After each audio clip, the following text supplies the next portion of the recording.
Mbalamusiza bannange banakyoto mwenna ne bannayuganda buli omu gy'asinziira okuba nti weeyunga ku mayingo g'ekyoto. Assalamu alaikum warahmatullahi wabarakatuh. Twebaza nnyo Mukama Katonda asiimye okuba nti tukyali balamu. Twongera okumuwanjagira asasire baganda baffe abali mu makomera n'abo bali mu malwaliro abanyigirizibwa embeera yonna. Ffe tuwanjagira nnyo oyo nnyini byonna, omuyinza wa buli kintu, asobole okusasira Ssaabasajja Ronald Muwenda Mutebi owookubiri, amuvumule ebimuluma kubanga kyetusigazza era kyetulina ng'abantu abagoberezi be era abamwagala. Bagamba akusinga akukubya gw'okutte, kati ekyo kye twasigazza, naye nga tusaba Mukama Katonda atununule okuva mu mbeera gye tulimu, kuba kyetwekakasa nti bw'atununula bw'ati ne tutuuka okukwata ensi yaffe n'etudda mu ngalo, kiba kitegeeza nti tewaliwo kye tukyetaaga kusaba. Ebisigadde byonna bye twetaaga tuba tusobola okubyekolera ng'okujja kusaba eri Katonda ekyo kyokka. Naye okusaba nga tusaba abantu bannaffe, tuvuunamira abantu olw'ebigendererwa eby'enjawulo, olw'okwayagaliza okwabwe, ekyo tujja kuba tukiwonye. N'olwekyo gwali eyo sessira ku ekyo. Nkusaba ky'oba osookerako nyiga akapeesa ka share, osobole okutambuza obubaka buno butuuke ku bannaffe. Olunaku lwajjo nina akantu njagala nkabagambe nammwe mutegeere, because naffe tetuli byuma. Oluusi oyinza kutulaba n'ogamba nti abo bagumu nnyo baayitawo, naye naffe okusoomoozebwa oluusi kwe musanga tukusanga. Buba bugumu ne tugamba nti wateekeddwa okubaawo alina okukoona ku munne n'amulaga direction entuufu, letusigaza moral. Naye naffe oluusi gaggwamu, oli najja n'akugamba ebigambo nti ebyo mwogera temutawaana, eri ku ground tebituukayo. But yesterday nina ekintu kye nafunye ne kinzizaamu amaanyi. Nabadde Peter ayita nengenda ngwa ku live ya muganda wange Fred Lumbuye. Natuukidde mu session ng'abantu bali mu kuba masimu. Actually maze kugiddamu olwaleero ne ndyoka mpulira nti yabadde agambye abakuba babeere nga bava Uganda. Naye nze bwe nawulidde nga many calls came in from Uganda, especially baganda baffe abali mu informal sector, kyanzizizaamu amaanyi. Ne manya nti okay, at least there are some people who can spare time ne babaako bye bagoberera. Era ensigo yaffe tegwa mu maggwa. Gwe kati afunye omukisa guno okubeera ng'olaba live, ogibeerako live. Bw'osharinga oba owadde omukisa ne munno omulala okuba nga asisinkana obubaka obwo.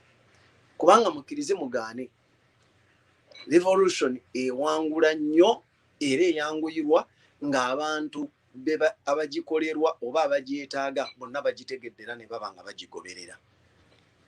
Kubanga ekisinga okugirwisa kwe kutemamu omuteeko gw'abantu abafuuka nga spectators ne mubeera ng'abalabi b'omuzannyo nti oba mupiira guzannyibwa ne mugamba nti ake mubeeramu mu kisaawe abantu 10 n'omu ku buli side be bantu 22 mpozi ne referee ne ba linesmen 2 mwabasigadde ne mufuuka abalabi baagwo.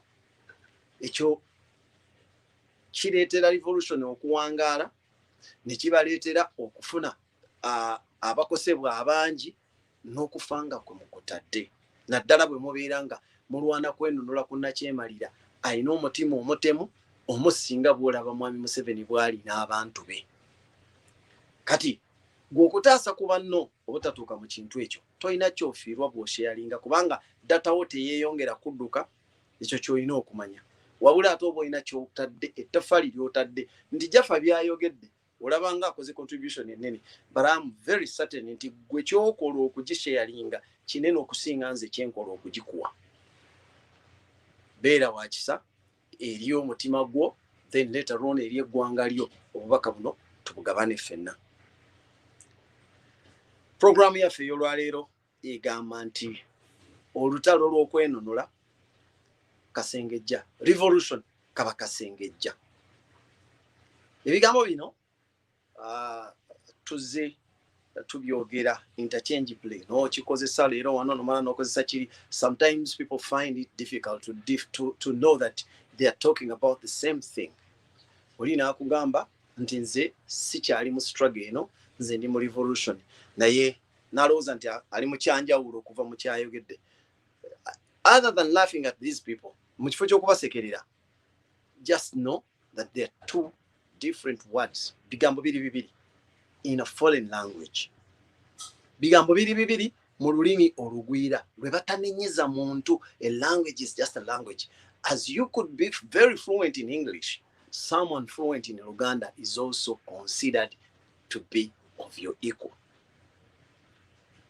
Yensonga lwaki ffe we twasomera baatuwanga alternatives nti okwewala okukujja mu grade gye wandibaddemu, kubanga bwe wagwanga language subject, especially English, those ones who wanted to consider English to be their main language ze basoma bwe twatukira mu O level, nga bw'oba tosobola waakiri onoonyayo olulimi olulala lusobola okutaasa oluzungu olugwa, kubanga bwe wagwanga oluzungu nga lukujja mu grade gy'obaddemu ne lukuteeka mu ya wansi, oluzungu n'okubala. Naye oluzungu ne lufunirwa alternative, baluwa alternative nti at least bw'ogwa oluzungu naye n'oyita Oluganda tova mu grade gy'obaddemu. Bw'ogwa oluzungu n'oyita Oluswayiri tova mu grade gy'obaddemu. Bw'ogwa oluzungu n'oyita Oluwarabu tova mu grade gy'obaddemu. Kyova olaba abamu muffe we opted a second language subject mu kiseera ekyo. Lwaki?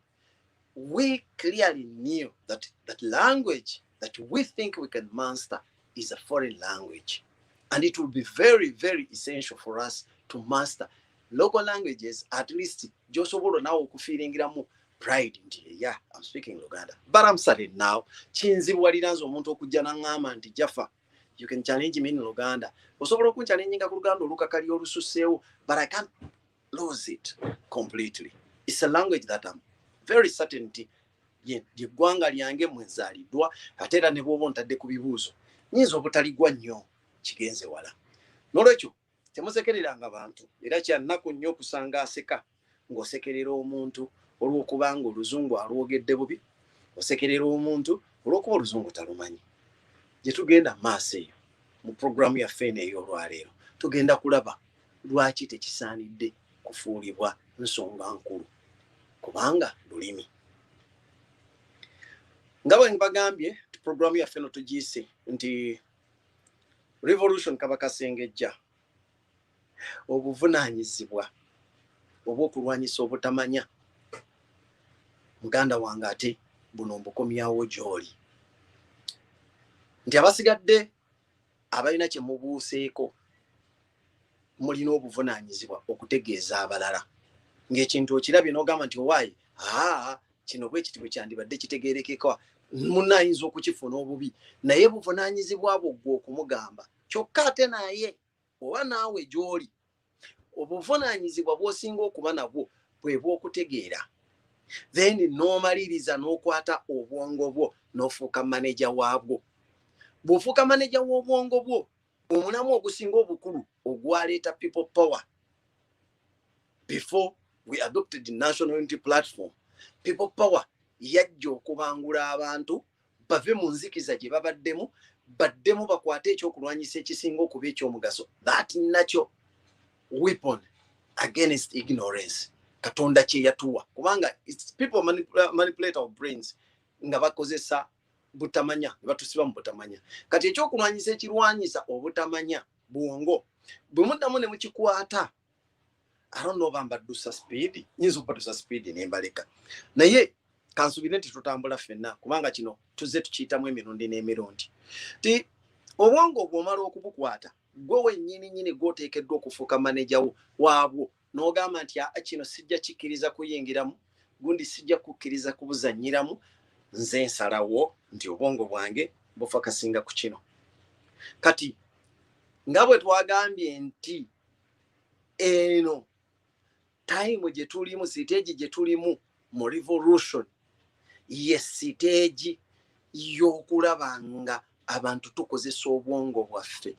Mulwane nnyo muteeke ebisenge ebigumu ku bwongo bwammwe, kubanga tuli mu kaseera we tulumbiddwa nti Mwami Museveni obukyalubanga lwa mmindi basitudde obuwanana bw'ensimbi ne babugunda mu revolution okulaba nti ebeera sabotaged.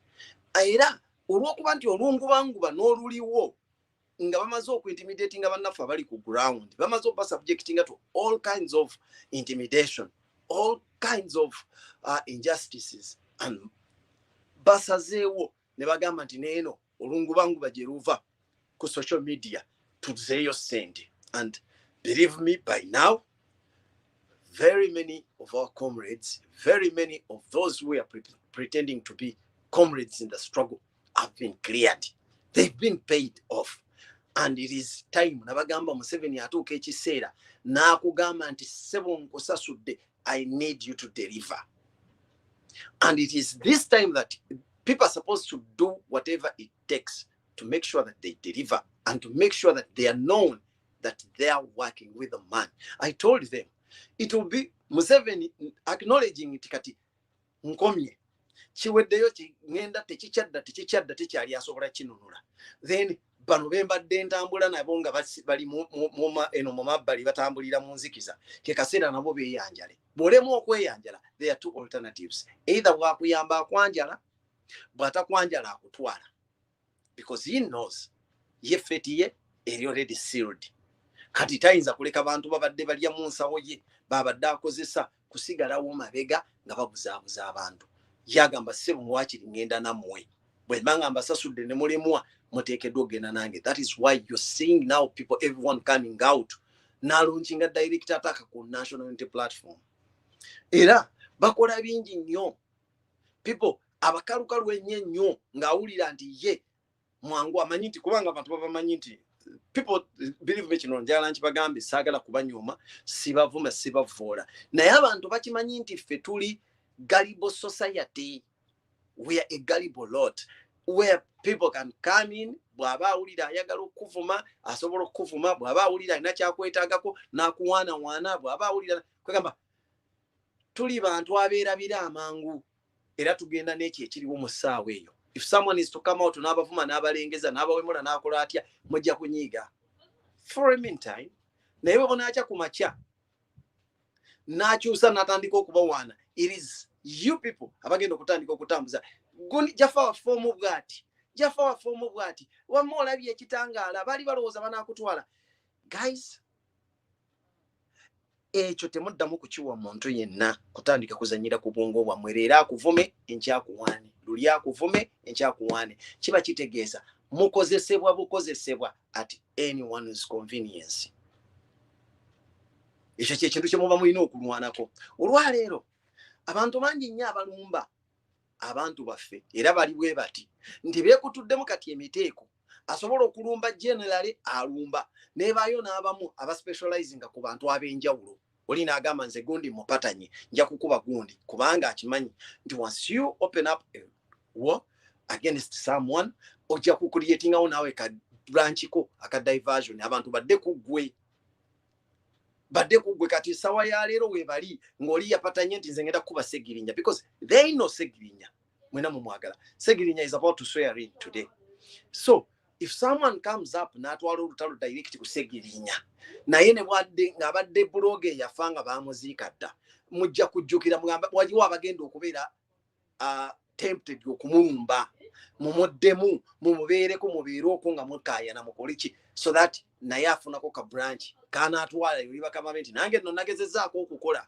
And these people know nti muli bangu era bw'anaamaliriza okugusa kyagusizza, they are ready to come out. Bajjagamba nange mu nsonyi wenze nali noonya kasente, mumanyi biseera bya kunoonya kawogo. Revolution kasengejja. Kitegeeza nti tetuwa rumu muntu wakutuzanyirako nga bw'ayagala. Gwe wootuuka kati wootuuse bw'ogamba nti kati obuukiddemu awo tukutwalanga residue ne tumanya nti oyo awo tayiseewo asigadde awo. So mu mbeera eyo mwenna mwetegereza abantu bano n'ebikolwa byabwe. Mwe mubagoberera, mwe mutambuza vidiyo zaabwe, mwe mubabeerako oli n'abavuma nga mutudde kuli mukyatunula, nammwe mulowooza mugenda kubiisana naye muvume. Ye nga kyanoonya ye vidiyo y'okutambula n'agamba nti nababaddeko ondaba mbakwata n'enkwata abantu 1,000. Kyannaku nnyo okusisinkana abantu 1,000 oba 1,000 n'omusobyo nga mutudde awantu nga bye boogera temubyagala, bye boogera biba insultinga, ngeri oli abakakasiza nti muli basiru abawutu abasembayo namwe ne musigala kulinga mukakasa ekyono kyayogera. So if you find yourself in that position, no manya nti live nawe ogibaddeko kuva lwetandise mpaka lweggwa ng'oli mu bawutta abavumwa, please just make a seal. Wani Japan tukozesa seal, waliwo seal eba yalinnya lyo ka stamp paka kola nka alinnya lyo no ka registeringa ne kekakola officially tebiriko nti kusayininga na ki linnya lyo bw'oli wandika bw'oti ka stamp oli abana kona akakona ko beppa ekinonyi ndikawandiikibwa mu Japan kati bw'oba okayina ka access okabaako na access goweka ate omuntu tasobola kuvaayo n'agenda akakola n'akakozesa ne baba nga tebakadetectinga kubanga akali registered kaba kangu kakudetectinga. Kati mu mbeera eriyo gwe wennyini gw'okutte erinnya lyo n'oliteekako siiru y'obugwagwa nti baaba ndi mugwagwa ensonga lwaki nywereddewo wano ng'ate bw'onvuma bw'ondaga nti ndi kyonziira.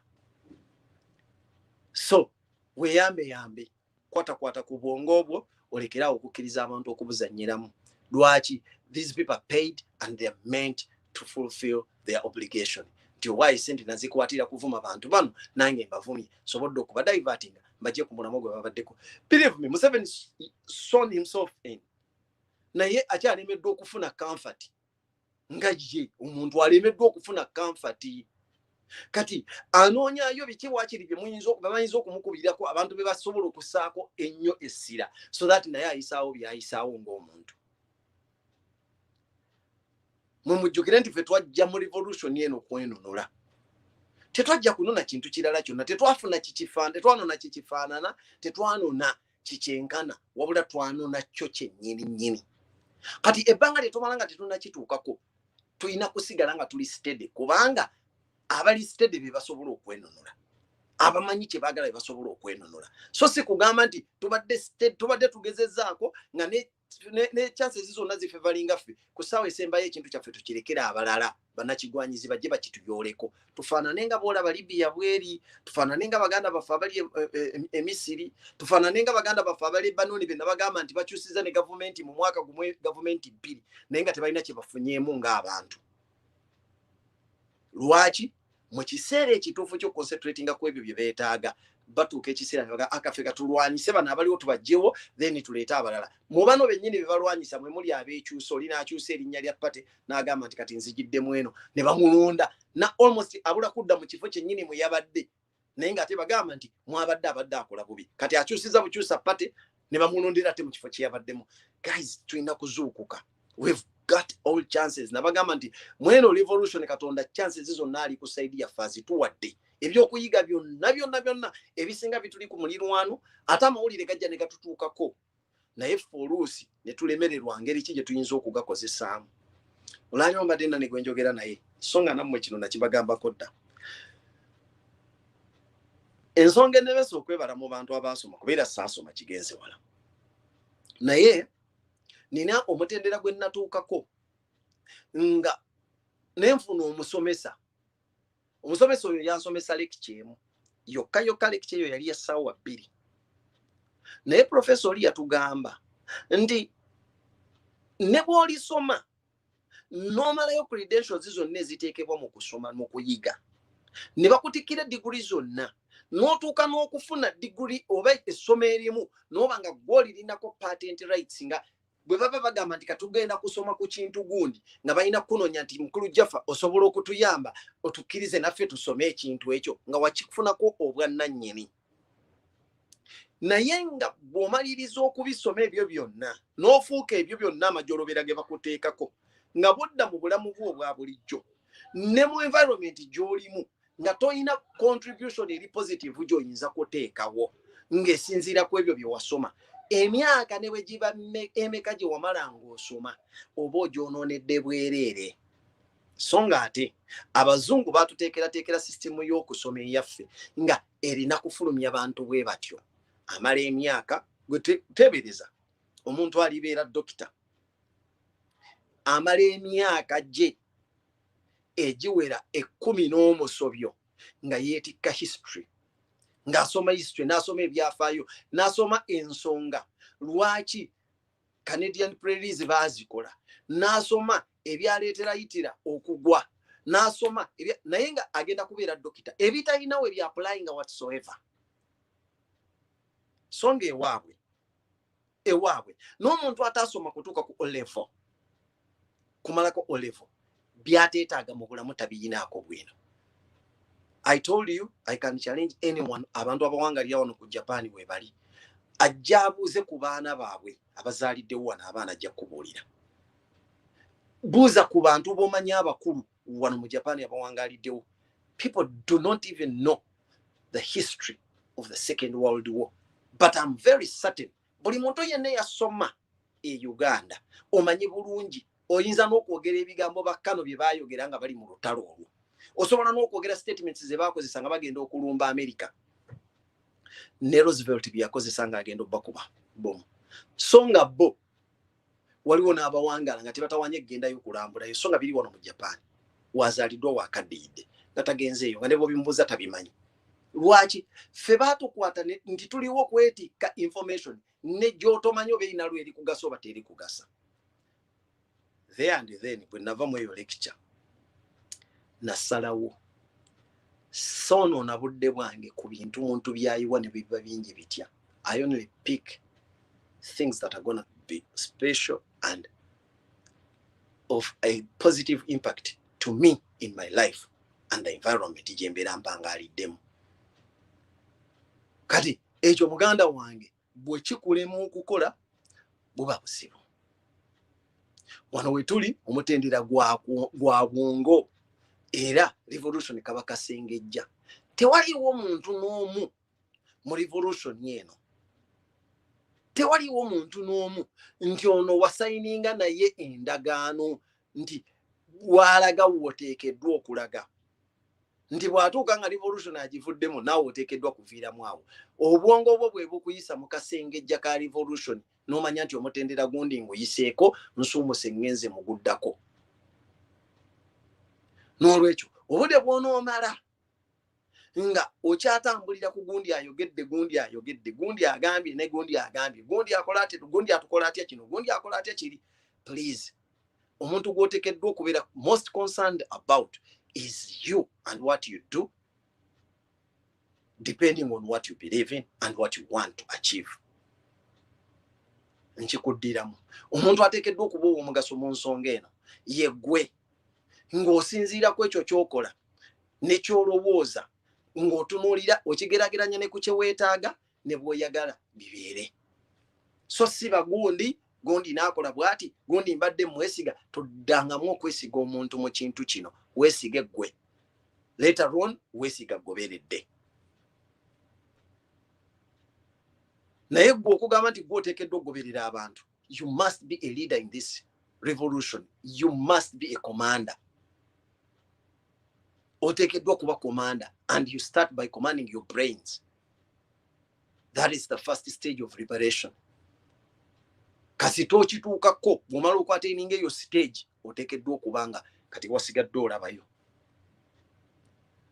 Omuntu najja n'akugamba nti bannange abantu kati waliwo obuntu obutambula mbagambye abantu abasasuddwa ssente. You'll find them attacking the national unity platform, attacking individuals in the struggle. Nga babagabanye kuba mulimu ababagabana ne babapatana na kibagambye. Then later on bakagwa ensonyi ne batandikira n'okusitukira mu kulembeze bwaki w'ekibiina newankubadde nga tabaanukula. Kati bwe muba mwagala abantu bano bafiire mu firimu zaabwe, leave them do whatever they feel like. Don't respond.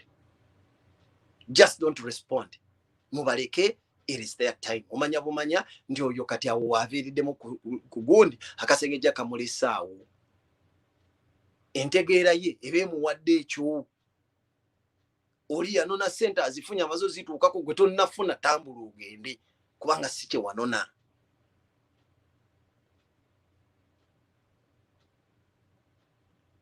Baganda baffe kino ekintu kize kitambula muleme kubeera ate bajiga muleme kuba babuyabuya.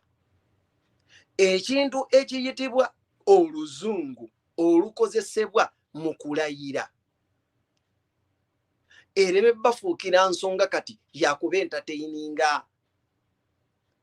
And I pity everyone abadde akampeereza ng'olowooza okola ky'amakulu. njababulira ekintu kimu.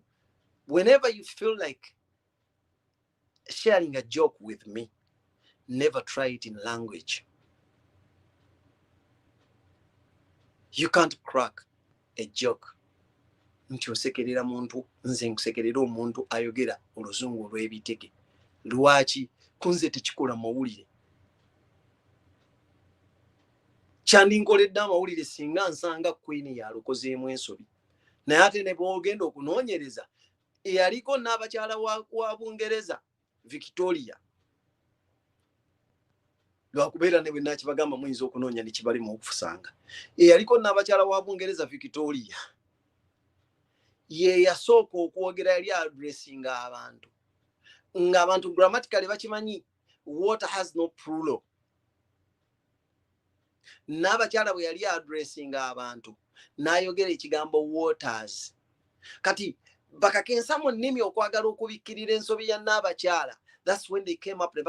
When you're talking about water, especially water bodies, international water bodies in plural, you can say waters. And it became grammatically right simply because it was a mistake by the Queen. People are trying to preserve the respect. Eya Queen nebakibikirayo. But believe me, it had no plural.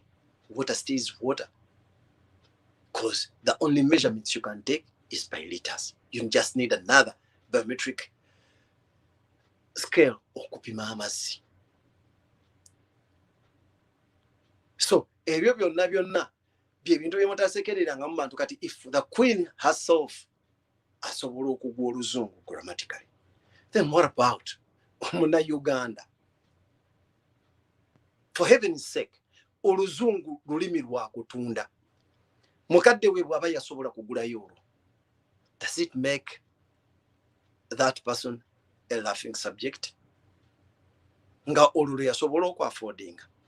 N'ekirala, it is neocolonialism etuteekamu that inferiority complex, etuteekamu obusiru obugwaga obutulowoozesa nti omuntu ayogera oluzungu olungi n'okutegeera. Tosobola kumezalinga bwongo bwa muntu kuntegeera ng'obumezalingira ku lulimi. Waliwo yagamba nti yasisinkana abaana be n'agamba waayo abaana b'abazungu baakula, abazungu bakulaakulanye, yagenda e Bungereza n'akomawo. Naye bw'atuuka yakomawo ng'agamba bannange abali abantu baatuleka dda baakulaakulana n'akaana akatomya akenda kwogera oluzungu, kwogera luzungu lwokka. Mumubuuza maitiya, faaka etaano kwogera lulimi ki?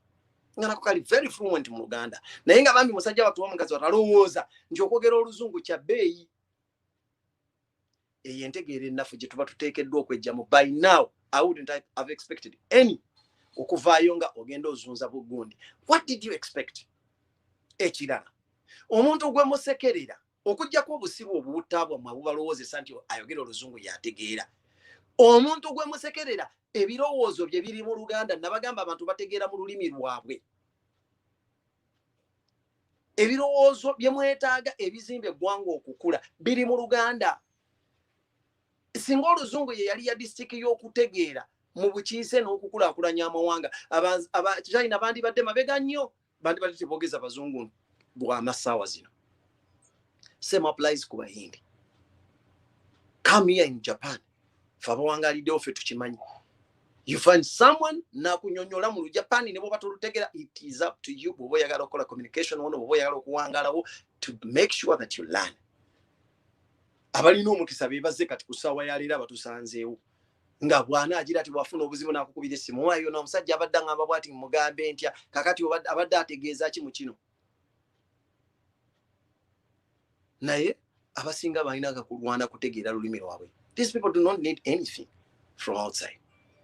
And they will speak to you in Japanese. Oba oyagala oba toyagala. So it's up to you to make life easier for yourself. Luyige. Bw'oba tosobodde, then you will struggle. Opportunities come, nezikuyitako, because someone will tell you things nga tategeera. Tadaba kyoliko. Other people find it very difficult explaining a certain issue more than once. Kati mmwe nammwe mu kifo ky'okutegeera ekyo nti naffe tuteekeddwa okujanjawaza ekyewaffe. You'll find fools posting those ones that have failed to speak fluent English ng'alayira agenda okufuga abantu beyeekakasa n'okukakasa kati nga bakansala b'ebitundu bye mubaddemu. If kansala ekitegeeza nti ku level y'okusoma be bamu ku bali ku mutendera ogusuumuseemu azze ayogera oluzungu lwa biraka, then what do you make of the constituency gy'agenda okukiikirira? Bwabanga yanyumungusemu ng'olwo lwasobola okwogera kitegeeza bagenda okukiikirira nabo bamulonze nga bamwesiga nti mu bino ebizibu ebibaluma tebibaluma mu luzungu, ebizibu ebibaluma bibaluma mu Luganda. So if you find a fool posting a person akola okulayira mu lulimi olukyamu, manya nti oyo embeera ye bwetyo bwetyo. Those are people that are in the struggle for fun. People on these platforms, social media platforms, for fun. Not picking anything. By the way, mwandi badenga mwenyamira n'okwenyamira. Nze buli lwentunuulira abantu nga babalaja nnyo okwogera oluzungu ng'ate balutegera tebalumanyi. Oli n'amulemerako byesomere simply because anoonya okukola amawulire. Namwe ne mutambuza ebyo. Lwaki ebyo bibanguyira? Because our mainstream media is supposed to feed us with non-productive things. That's why ebyo bakavalinga. Buli TV gy'onooteekako egenda kuleetera okulayira okw'ebitege. Ng'okwaba amakulu gwe weebuuze abalayira mu luzungu olutuufu babamalako bbanga ki?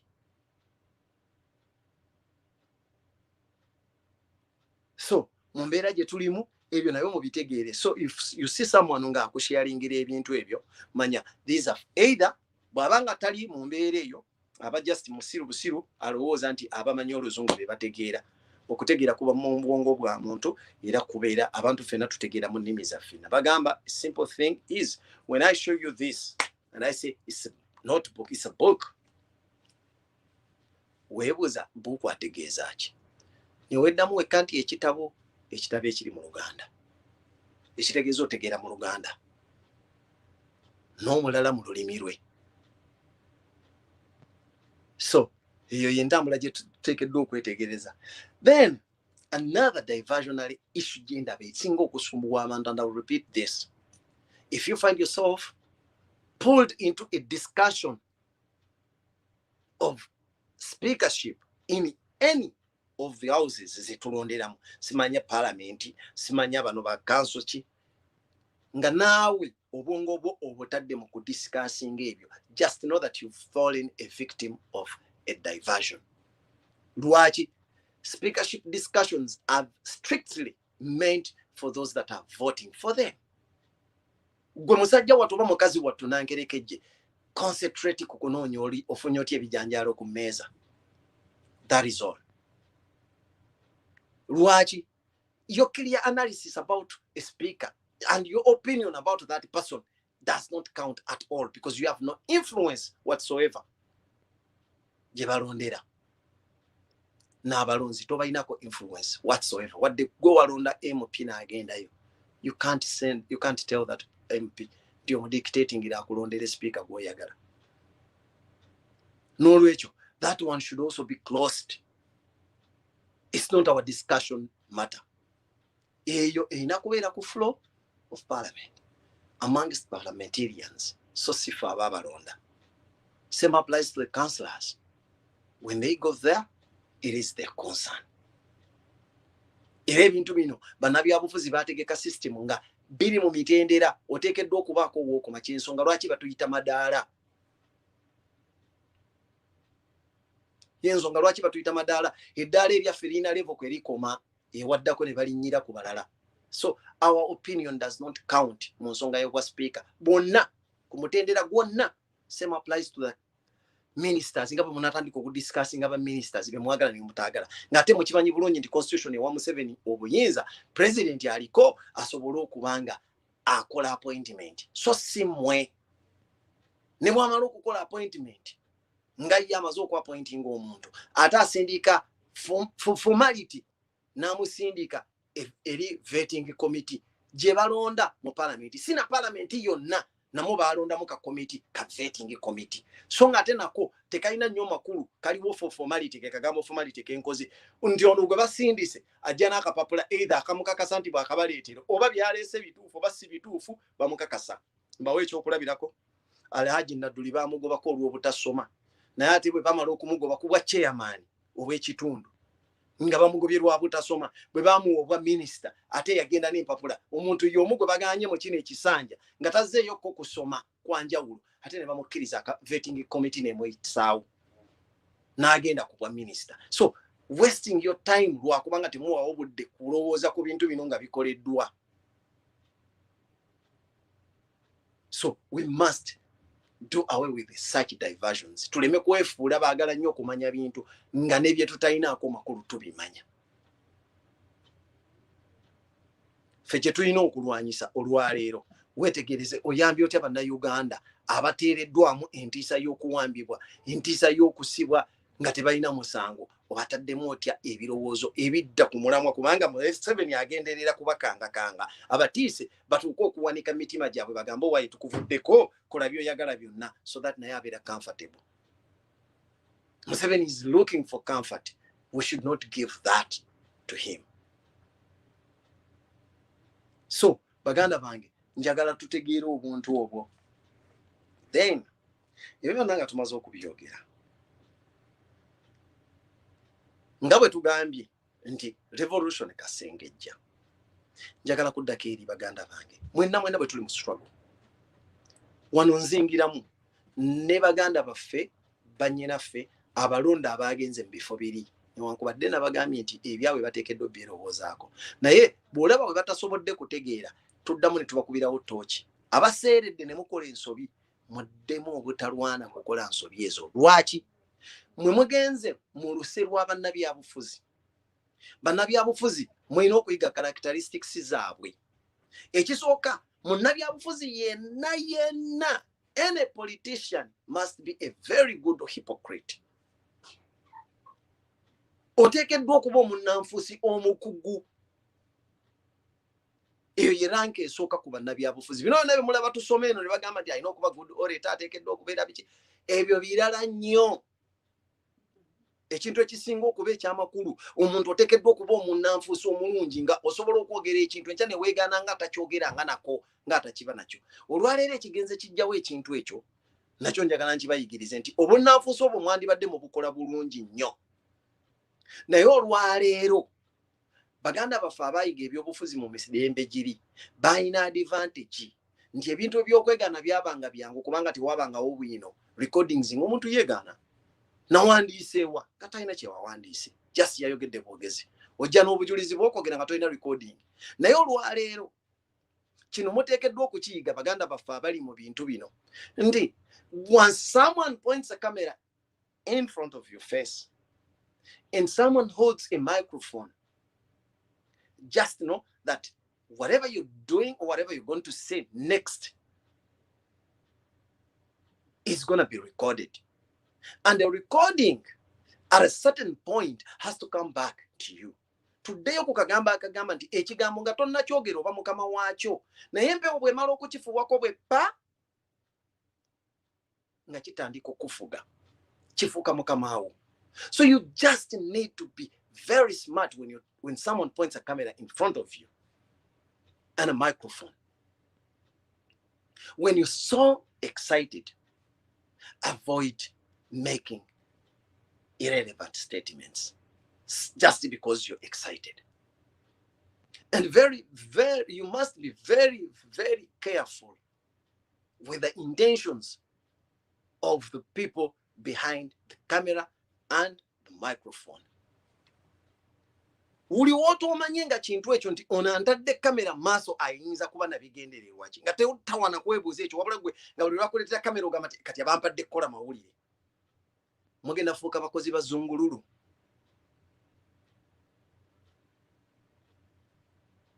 Lwaki? People will always keep records. I had a brother yajja lumu n'ayogera ebigambo bino n'agamba Kyagulanyi oba okimanyi singirangako mu makaago, okimanyi sirinyangako wuwo, why then don't you tell these demagogues?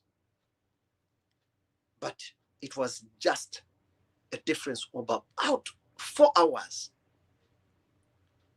Musajja wattu nga social media bagifloodinze ne information ne video ngali mu lujje wa Kyagulanyi. Kati bino ebirala ebyaddako oba yali propaganda nga mutuufu bati yali mutuufu. He could not deny anything anymore. Firimu n'agifiiramu lwakulowooza nti yali akyali mu nkola enkadde nti record teziriiwo, yet people keep records. Yensonga lwaki olwaleero twalabye baganda baffe, ntulaba muganda waffe avaayo ng'akuba Shamimu Malende nga yeeyambisa video Shamimu Malende mwe yagambira nti I'm not swearing in President Museveni's government. By then Shamimu we yayogerera ekintu ekyo. Everyone knew buli yali tamanyi revolution nga bwetambula. Amaanyi ge twali tulina ku ground na buli kimu nga bakyali kitambula yali amanyi kisobola okukkirizika. Little did she know nti Museveni asobola okumanipulatinga ebibaddewo nga taswadde namu, because people miscalculated Museveni. You underestimated him. Mukimanyi nti Museveni yava ku by'okuswala ng'omuntu wali aswaza bawulira, especially bw'akusanga nga gwe gwayogereddemu ekintu oba akiwulidde ng'olina amagezi, kubanga ekyo kyekizibu ekiriwo. Omuntu nze kyensinga oluusi okubeegombako abamu nti buli omuntu lwataba na magezi tamenyeka, taba na bingi nnyo bimumenya, yeeraliikirira kitono. These are people who are going to clap hands even if you make a foolish statement. Tugenda bategeera mpola mpola. I don't categorize people, but I give you the categories, then you place people in those categories yourselves.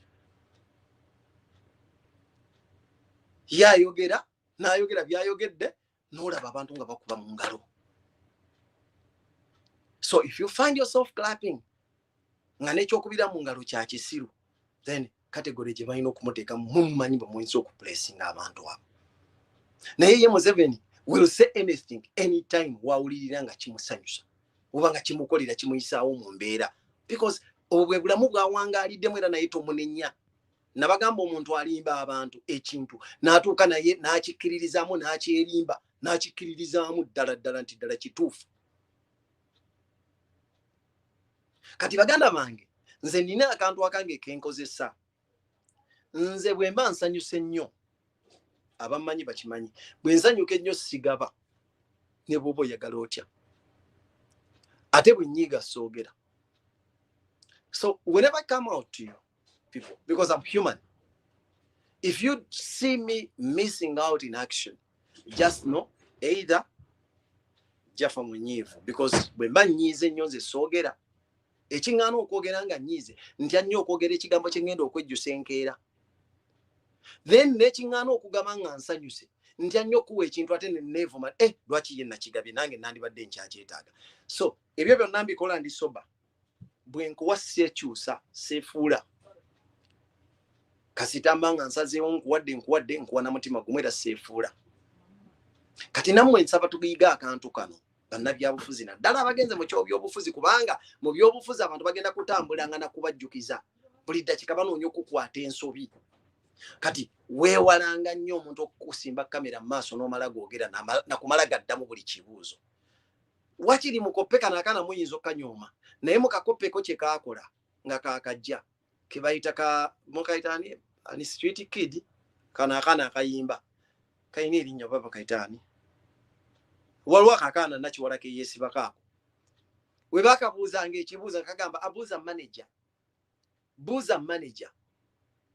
Abasinga bakitwalanga ng'engombe era ne mukifuula n'ekyokuzanyisa, so nga ate yali lesson gye mwali badde mupiikinga. Mu bulamu abantu singa mwali muteekako focus ku bintu ebibeerawo, ekyo mwandigitutenga lesson. Abantu ne mukyemanyiza mu bwongo nti when you're not ready, fresh kid, yes, thank you very much. Akakaana kaleeta engombe yandibadde ekyokuyiga eri bannayuganda abasinga obungi. Nti bw'oba tutegeera bulungi naddala ebigendererwa byo byakubuuza, please weekoppe ebigambo by'akaana ako ka fresh kid ogambe nga tibuuza manager oba nnindaako, ekyo sikinaako nnyo obukakafu. Ffe abaali bagoberera ku mwami Museveni nga yakajja ng'akyali mwami Museveni ow'omugaso. I remember bamukyazaako ku zi radio ne ku TV emirundi egisinga obungi ng'ajja n'abantu nga bamubuuza ekibuuzo agamba ekyo kya minisita wa finance baddemu. si ono Museveni w'olwaleero amanye ensonga eziruma abakozi, amanye eziruma abasuubuzi, amanye ezigalasa, yamanye ez'aba boda boda, yamanye ez'abayimbi, yamanye ez'aba buli kintu yeefudde akitegeera, ending up ng'akola bitaliiyo. Kati nammwe temugoberera kintu ekyo. Mwekopa akantu nti whenever a camera is pointed at you, siteeka nti oteekeddwa kwanukula buli ekikubuuzibwa. Mulimu ebikubuuzibwa nga kigendererwamu kusuula, kufuula kitagasa. Or someone to use it as privilege, oluvannyuma nga alina kyayagala okukubisaako. Olwaleero people trying to demoralize you mu mbeera nga temunaba na kulinnya mu parliament kubaako kyamakulu kye mukolamu. People trying to demoralize you, to disorganize you, so that you become ineffective. You feel inferior mu maaso g'abannammwe, anti munnange bankuba ne balyoka bampimula ne banvuma ne bankola ki ne bakola ki. Believe me, that is how the society is. The society is full of fools. You need to sober up. Ebigambo bye mukozesa mu byegendereze. Buli lwa kusimba kamera maaso tokyamuukirira, tewaliwo nsonga ekukyamuukiriza. Kubanga n'ekikulemesa kati mwe muteekeddwa okujjukira ekintu kimu. Ndife abali mu revolution y'okwenunula tetunnazikiza, tukyali ku mulamwa gwa kwenunula. Okugenda obugenzi mu parliament does not mean nti ebintu byawedde. Muddeeyo mujjukire nti mu kutandika okukaayana n'ekintu kino, bamemba ba parliament twagamba nga parliament nnene nnyo ng'erimu bamemba 427. Kati muli mu 600 plus, mulowooza twakyerabira kiri? Mumulowooza ekyo twakivuddeko. We told you, because we are not going to stop with the revolution. So muyinza okumala okulayira, you never know Katonda nga yatutegekera nga mwe mugenda okusinga okusavinga tamu esinga obutono. However much babagambe era zeseera liikirira nalabi bagamba nti parliament bakyusa ne constitution bagenda kulayirira emyaka bagiridde mu kukolera emyaka 7. They can swear in for eternity, by the way. Fenga banna Uganda abagala enkyukakyuka. Oba bamemba ba parliament ne president balayiridde mu constitution yebawa okufuga mpaka bwe banaafa, era nakyo si kizibu. Era nzo ate omuntu bw'akera ku makya n'agamba nti ngenda kubeera president mpaka lwe naafa, manya oyo yeetaddeko ekkomo. Ekyo kiba kinneeraliikiriza nga tataddewo ekkomo. Naye bw'agamba nti njagala kufuga mpaka lwe naafa, mugamba bugambi genda maaso, genda bugenzi maaso. Lwaki? Kubanga kyogambye nti kyogenda kyewawadde nga ya district teri atakisobola. Okufa buli muntu akusobolera ddala nnyo, nawe wennyini mu capacity gy'olimu. Ne bw'oba n'abakuumi abenkanawa abafaanana batya nga bakambwe ennyo, n'abasawo abakujjanjaba nga batunula batya, believe me, okufa tekuyinza kulema okusobolera ddala. Twakaziika Magufuli banga siddene, naye parliament ye yasembayo yali parliament ye 11. Mwalimu omusajja bali bamuyita Isanga. Yajja n'aleeta ekiteeso ng'agamba nti twandiwadde Magufuli n'abeera pulezidenti waffe paka lwalifa. Naye parliament eyo yali egenda kukomekereza. So speaker yamugamba nti ekirowoozo ky'olese tekibadde kibi tye, naye genda bw'onodda ekirowoozo ekyo bw'onooba okomye mu parliament eddako ojja kukireeta munaakiyisa. Naye nga yasaba Magufuli atufuge paka lwalifa. Ne bakigoba ne bakifutya nk'ekirowoozo kye. Ku luno baddewo omusukuma nga bamaze oli teyadda tebamuwa kisanja kirala eyaleeta ekirowoozo ekyo. Naye abamemba abapya baddewo omusukuma bakomawo nga baleeta ekiteeso baagala bakitandikireko. Magufuli yali tannalwala, naye nga baleeta ekiteeso ekyagala okwefaananyiriza ekiwa Magufuli nti Magufuli tusobola okukwata ku ssemateeka. Magufuli ye ne tumuwa n'abeerawo ne tukola ki? N'abeera nga tumwongere ssemateeka tugijjulula ebisanja. Kati baba bakyakirina mu ŋŋambo bakireeta ku floor bagamba nti waayi mwagala kuteekateeka kukyusa. Kati omusajja alinga speaker omwogezi w'ekibiina kyabwe n'avaayo n'agamba speaker nti twagala ogumya abantu bano, Magufuli tayina nteekateeka ya kweyongezaayo olunaku. Kubanga ne ku mulundi guli we bamugamba nti Magufuli ayagala okukyusa ssemateeka, yabagamba nti ebyo ebyogerwa si biriimu era abo balabika aboogera beeyogerera byabwe. Nze siina nteekateeka wadde ez'okwongezaayo okufuga ne bwe luba lunaku lumu. Bwe yayogera mu kisanja kiri ekyasooka si kino kye yafiiriddemu. Kati kino bakikomyawo era omwogezi w'ekibiina kyabwe abagamba nti Magufuli gwe mmanyi tannaba kubaako nandowooza ate era ne ku pate level twasalawo tetujja kukwata kukyusa mu ssemateeka wa Tanzania wabula tujja kulonda omuntu omulala anaakwatira CCM bendera. Naye Magufuli nga kyajja alayire yatambulako myezi bwezi olumbe ne lutema Magufuli. Olaba essaala y'oli gye yamusabira nti mbadde njagala Magufuli atufuge paka lwalifa bwe yatuukirira because Magufuli yafa president. Wadde parliament teyakiisa ne Magufuli yafa president. Kati ono ne bwagamba nti njagala nfuge mpaka lwendifa nga banne kye bayayanya. Please welcome it because you never know. Okufa kwe kuyinza okuba kuli mu nnaku 2-3. From now, people can die anytime. That is very, very simple for anyone to afford. Okufa kyekintu ekikyasinza okuba ekyangu. Omunafu afa n'ow'amaanyi afa. Omusiru afa n'alina amagezi afa. Omukadde afa n'omuto afa. So ekyo tekikweraliikirizanga.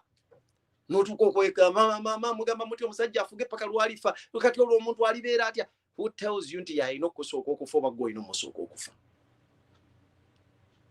Oyo aba amaze okuteeka ekkomo ku kyayagala. Era temweraliikiriranga bintu bwe bityo. Then tugenda ku nsonga ey'abantu baffe okwogera statements.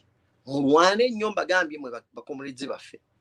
Mwenna nate mbadde kubali abakulembeze naye nammwe lwakuba abakulembeze mwe mukubwamu ttooki emirundi mingi era mugenda kuapiaringa emirundi mingi. Bangi mwagala nnyo okubayita ku TV shows ne mujja ne mubeerako. Naye mwegendereze bye bababuuza. Si buli kye bakubuuza nti oteekeddwa okyasalinga. Ate si buli jjukira nti ffe twamaze okulonda twakutaddeyo.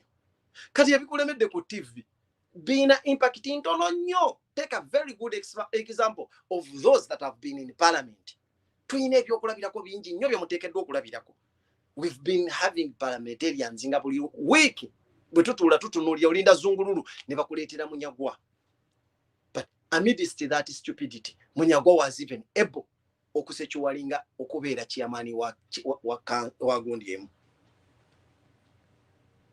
Waddabizeemu kati naye teyava yasigala member wa parliament owaki owa zungululu.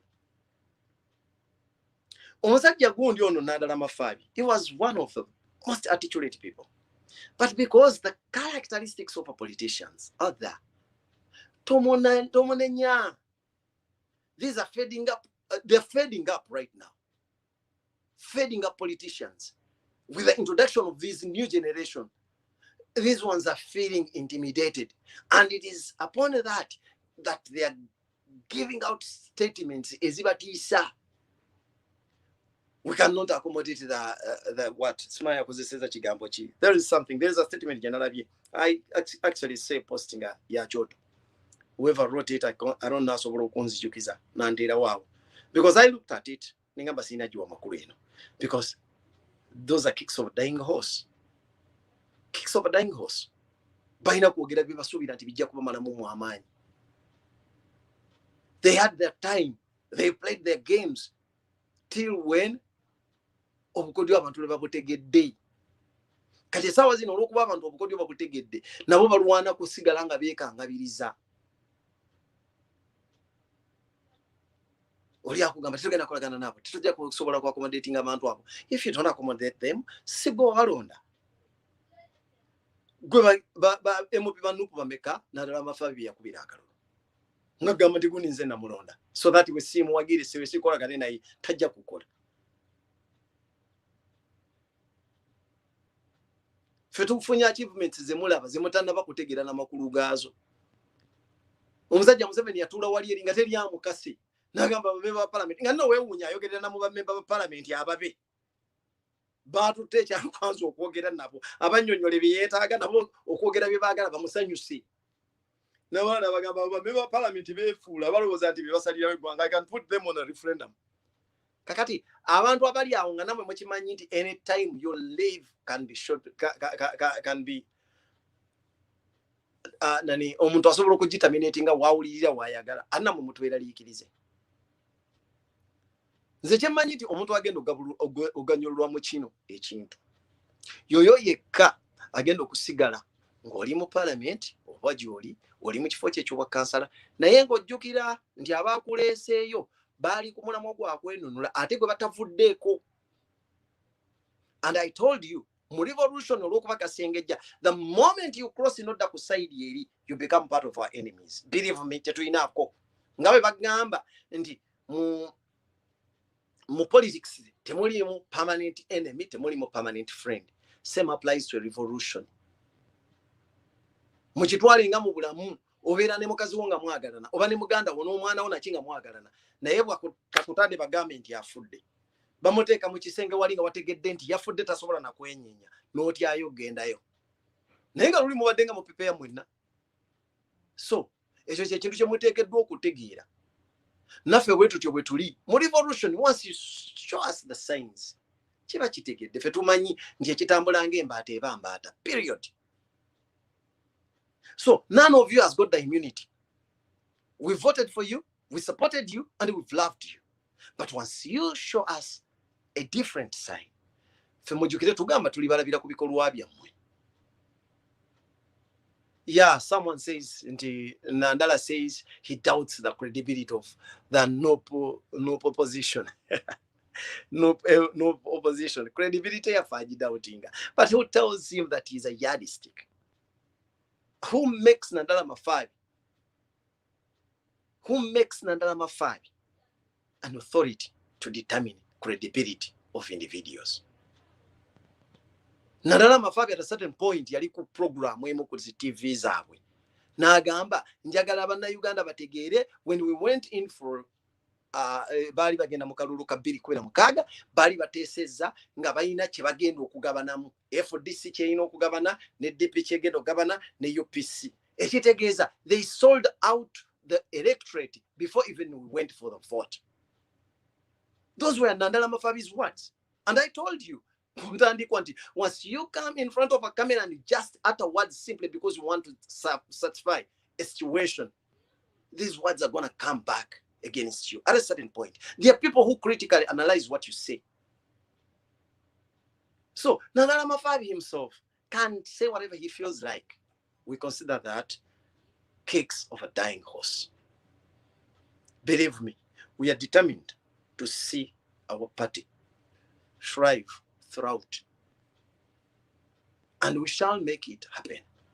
Believe me, this is a new party whose membership was overwhelmingly accepted by the people, and very many courageous and competent people are still out here, although they've not shown interest in politics. Era ffe tugenda nze mbawa amagezi abantu mwenna nga bwe tuli mu revolution. Please, if you have abilities of leadership, don't sit on them. It is high time you come out. Tewaliwo bantu balondebwa nti bano bitubadde nga tutambuliramu nga abantu batugamba nti ewagondi waba gyali temuteekeddwa kusaayo muntu gundi yatereezaayo. Tewaliwo yafuna bwakabaka nti obukulembeze bwo oba obukiise bwo oba ekitundu bwe kiti wafuna bwakabaka toyingirirwa. Agosima kago, if you find me coming and knocking on your door, that's when you have to complain. But issues of Uganda, we all have equal stakes. Mulekera okuddawo bano batunyiziza oyo abadde ku muntu wa revolution abadde naye mu kumugendo abadde mu opposition ate mu muteekako muti omuntu. Are you fools? Who told you nti mwawangula bwakabaka?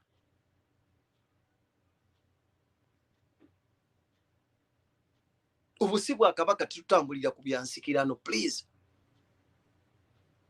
this time round tuteekeddwa kuvaayo nga tuli very certain that system of being wabo ku buli nsonga, that's how people have been taking us for granted. So these diversions is emulaba, please make sure nti muzikubirako ddala enfuufu obutamanya buleme bakulembera mu bintu bino. Kubanga kintu kati abantu kye bakapitalizingako olina jja n'abafuula abasirwe essaawa eno kati bangi binyo nabalabye nga babavumira ku ziposi nga muli okwo mubula kwegayirira.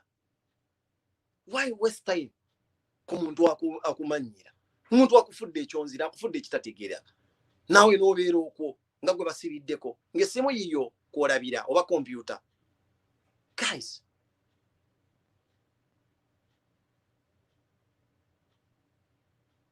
muteekeddwa okuzuukuka. Bino si byakubalaata.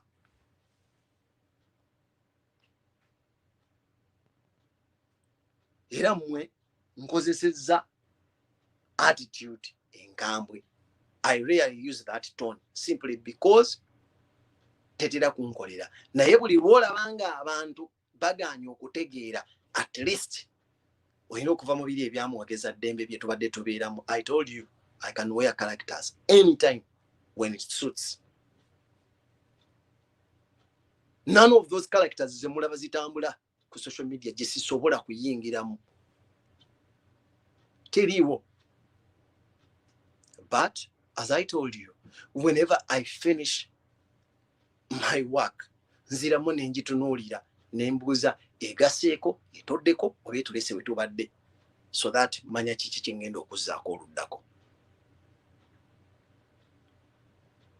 Kati mwe baganda baffe abakozesa buno babibakozesaako, just kati kino mukitegeere. Shamim Malende came out n'agamba sijja kulayira mu gavumenti nga si Kyagulanyi yagirimu. One, she was very confident Kyagulanyi agenda kuwangula, which happened. The only thing she did not prepare herself for ng'agenda okwogera ebintu ebyo nti there would be a likely scenario where Kyagulanyi wins and the dictator swears himself in. Things that have been happening every now and then, because even if you look at the history of Uganda and the reign of Museveni, it has been the same thing ever since. Okuva lwe yajja buli kalulu ke yenyigiddemu abbakabba okukawangula, tawangulangako ka mirembe. Era yeerayiza n'afuga abantu mu Fugabbi nga bw'abadde abafuga mu mbeera yonna, because he knows he had access to money, asobola okubribinga himself out. He could buy almost everyone that comes up. It is up to now. Wetuvuddeyo nga abantu abasinga tebakyetaaga ssente. Abasinga sigambye ffenna. Abasinga nga tebeetaaga ssente, so that alina kukozesa maanyi ag'ekitiibwa. Ne gavaayo nga ne bwe yandibadde agekweka atya galabika, ne bw'aba muzibe nga agalaba. Era ensonga lwaki ng'amaze n'okugamba yawangula butuufu, tannabeera comfortable akyawamba abantu.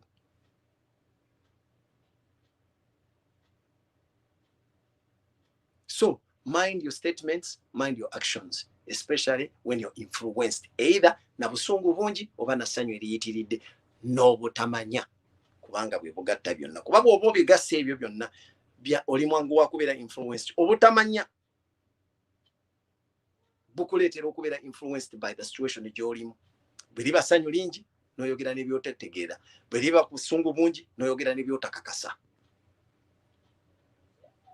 Ekyo baganda baffe abali mu politics mu kyewale, kubanga gye mulaze, you're going to become typical politicians, something that, a quality that we wouldn't like you to adopt. We sent you out and you worked your way out as activists, revolutionary activists. You need to maintain that character. You have to move around with it everywhere you're going. Because we are there, we are eyes on you. Remember, we are looking at our enemy, but we are looking closely to you, our allies. Just be sober-minded, always. Nti bali bo babimanyira bangu bakubikola. Naye ate ffe tubimanyi nnyo bitukoleddwako ne bitukosa. So whoever crosses that line, olina okukimanya. I'm coming to this other person yavuddeyo kwatakinga Kasengejja n'otunyonyolanga bwali muki bwali omukozi wa Museveni wali. A very clear analysis, wakoze analysis nungi nnyo, like anyone who has nothing to do. You made a very good analysis about him. And it could apply.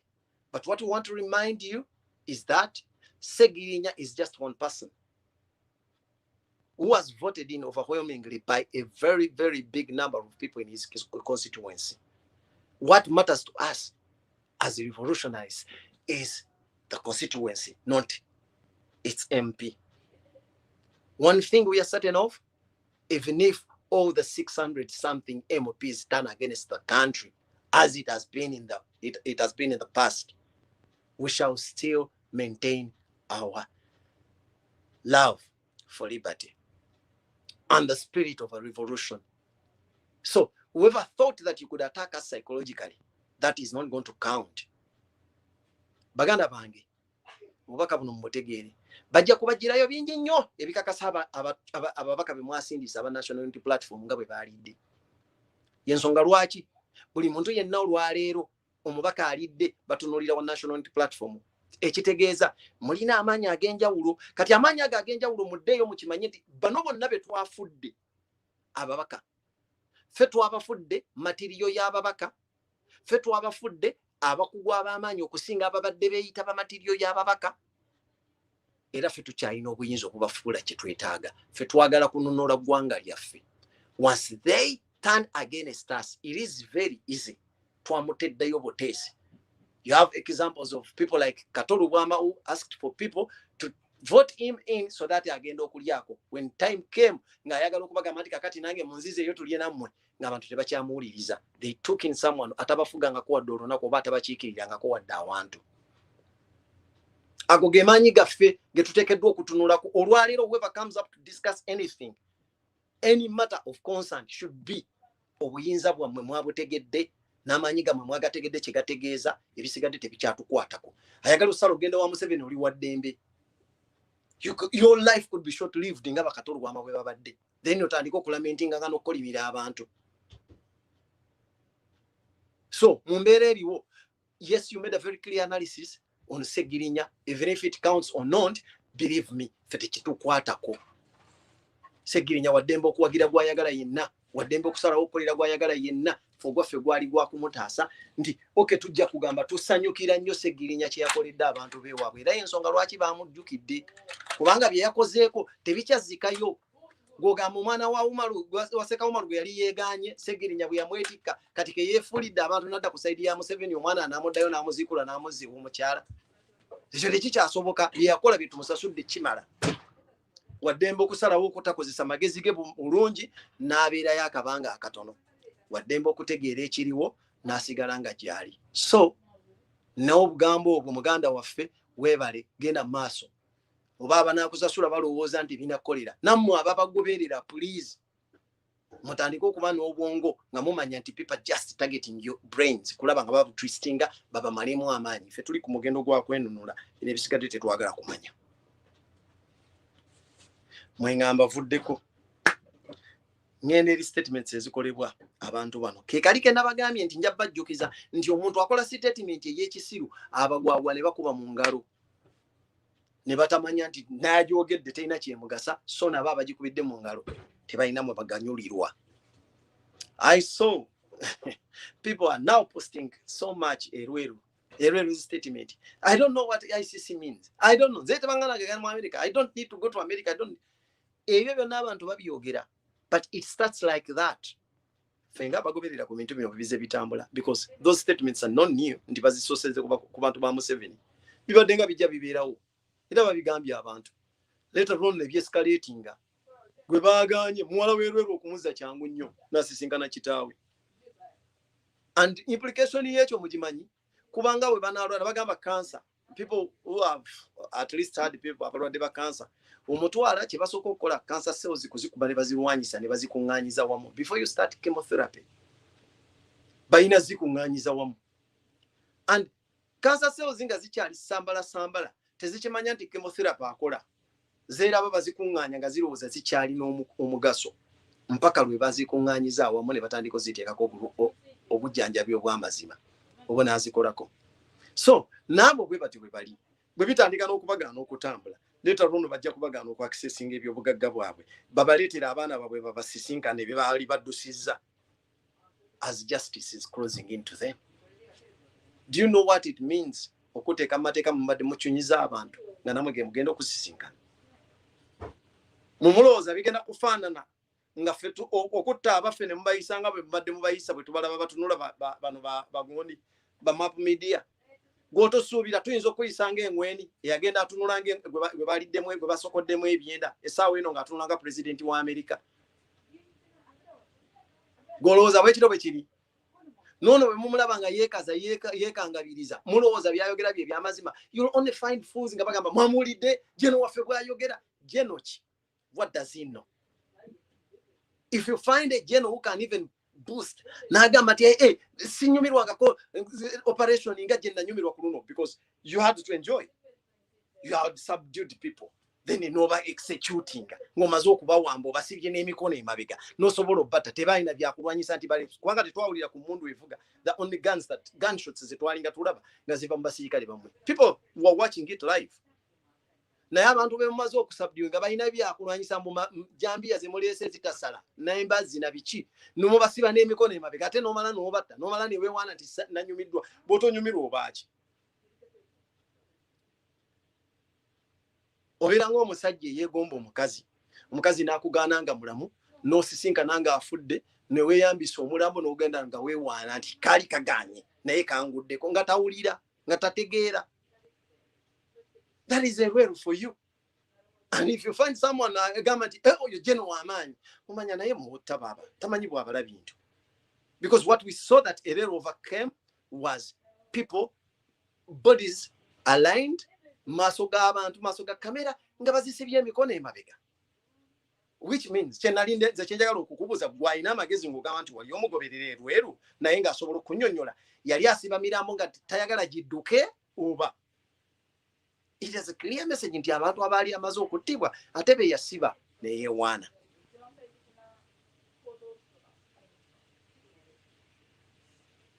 There are statements that are made where a very wise person would say, hey, wano wetutuuse eno ye level y'okutegeera. Nalabye omusajja oba yakulira bagundi ba CID, I think ekifaananyi bwe mbanga mistaken nze naye nze sibamanyi nti ebiseera ebisinga sitera baawula. There is a statement, an officer made a statement in Agamba. If a stray bullet hits a person, I'm not concerned. That's not a crime. Because I was aiming at someone else and it hit someone else in return. That is not a problem. It's not a crime. So you find someone clapping hands about that. Nga tonna nenyono akyogedde soko nenyono akiwulidde n'akisanyukira. Twine, yes, you stand out and make such a foolish statement. N'ogamba nti nayogedde nnyo kubanga stray-bullet. Do you know the implication of that? Do you even know that tomorrow someone else will stand in that position when you've changed sides? Someone else is standing in that position and you become a victim of the same word chwayogedde.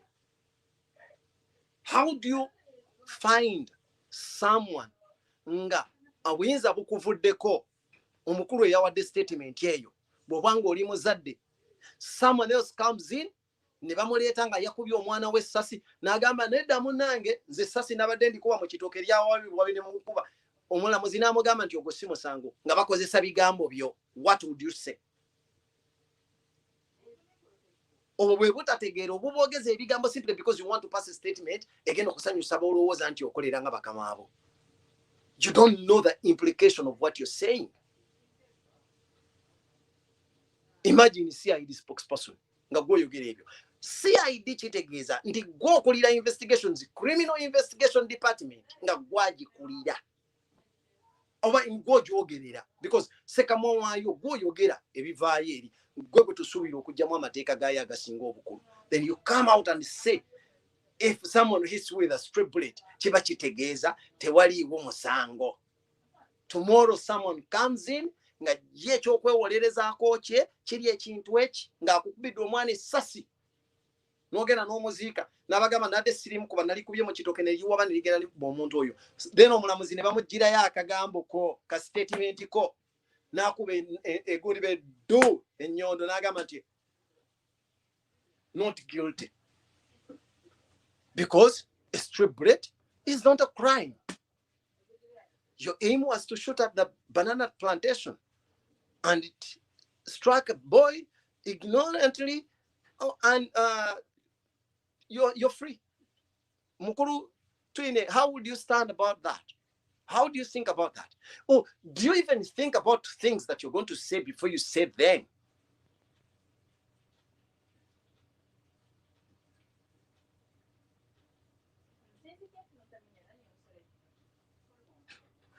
nosisinkana minister wa gundi yayogera ki statement naye.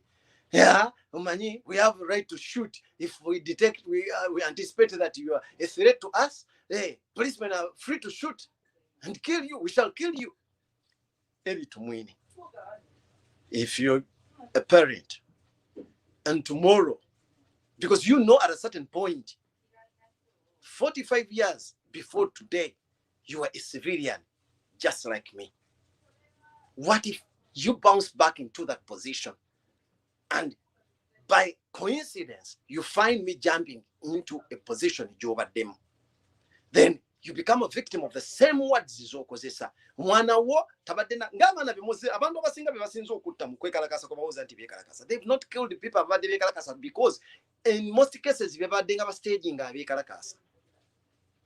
So because they wanted to make statements, they end up killing other people who are not even concerned. Those ones that say tebingwatako, people walking back home, others babakubidde mu mayumba mwe bali. You've been seeing these things. Then olina abayo nakugamba nti we have a right to shoot once we anticipate that you are a threat to us. Then tomorrow nga toli mu position yeyo, someone shoots you, children n'abatta. Then ne bajjira ddala mu bujoozi obusembayo because mumulabanga abakozesa obujoozi. But believe me, muyinza okwasharinga in another group ng'ate yo njoozi n'okubasinga ngezo statement z'ekisiru ajja n'agikolera ne ku mulambo gw'omwana wo nga baziika. Nga tokyalina kyabbakolera. Nga muli mu kuziika, baakutidde omwana muli mu kuziika n'agamba nti omanyi omusirikale waffe yaleeboozeza nti omwana we ayinza okuba threat. Tunuulira Museveni yabagamba bakubye omwana bujja ery'emyezi ne balitta n'agamba we shall look into that matter. Era maama we bw'aba yabadde mu beekalakaasi tetujja kubeera sorry, tetulina kye twetonda. Good enough mwe temukyazaala, but it doesn't mean that n'abaana bamwe tebazaala. Oba bazzukulu, they are coming into that age. Believe me, fate can find you. Nga tonnagenda a certain statement ne bajja ne bagikolera mu maaso ga muzzukulu wo ng'essasi gwe likubye. Mumulabanga ebinene ebizibu naye mwali temunnajja nga temunnafuuka kye muli, waaliwo abaaliwo abakyoli n'abalango balina obudde bwabwe babeerayo eyo, be bali mu state house, be bali mu buli kimu nga be bakola. Naye n'abanubbi ne bajja n'abakakwa abo nabo ne bavaawo, nammwe muzze.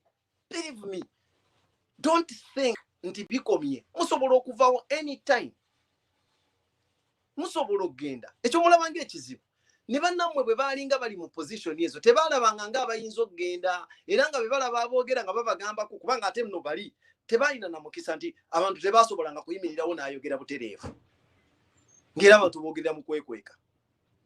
Naye guno omulembe oguliko n'abasobola okwogera.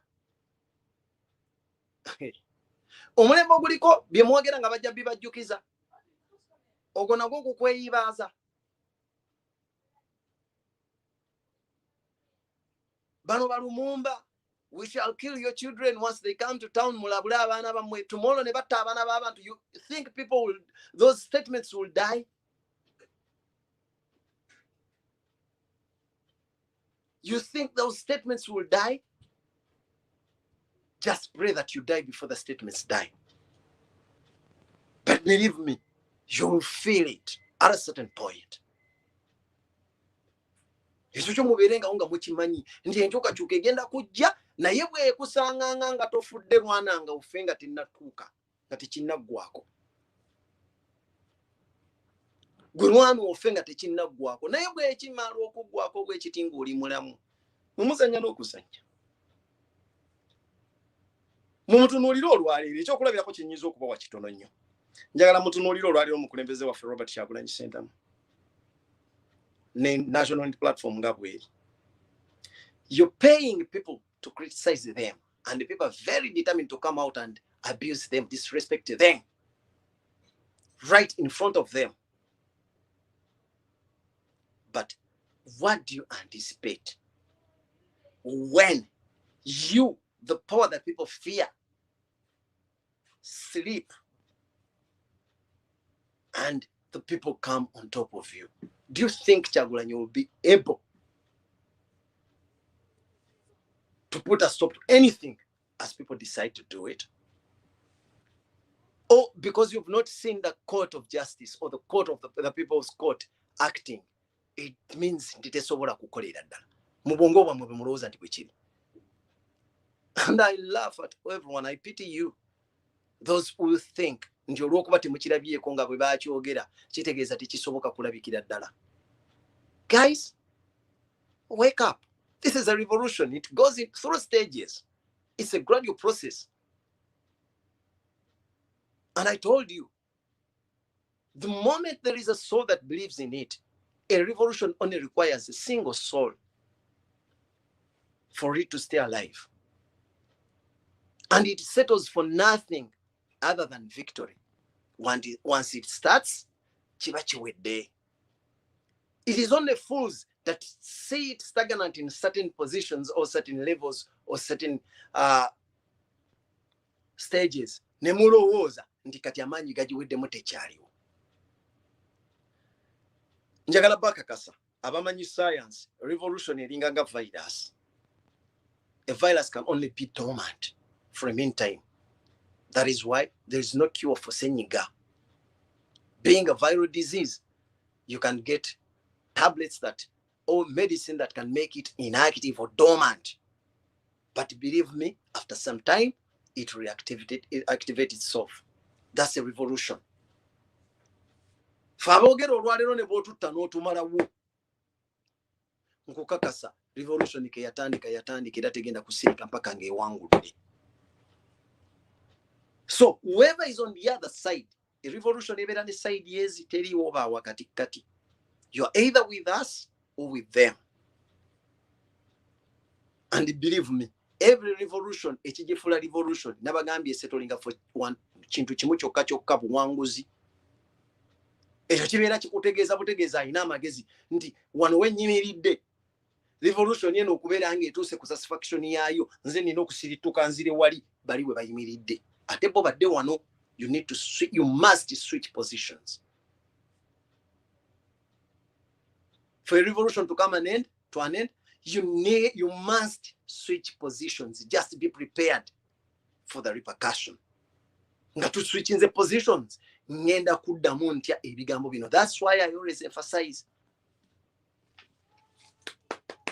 a revolutionary notebook. You need to put down whatever happens every day. Instead of passing around in a posting up posizama ndo abatalina makulu kyebabawa. You just have to wake up, n'otunuulira by'otunuulidde n'ogamba nti ennaku z'omwezi nga 15, ennaku z'omwezi nga wendi wakola bwoti ne bwoti wayogera kino na kino na kino. Okay, nze ndalowooza bwe nti ne bwe nti kimala. Then you go to another day. Ekyo kya makulu nnyo okusinga okudda mu kuvuma ababavuma. Okuddiza ababavuma. Tekirina makulu eri revolution than okuwandiika obuwandiisi no recordinga kyolabye bakoze. N'otambula n'ogenda. Kyolina okukola is to share that productive message. Kubanga we need to make awareness to all people. Tuteekeddwa okutambuza obubaka obwo buyite mu bantu.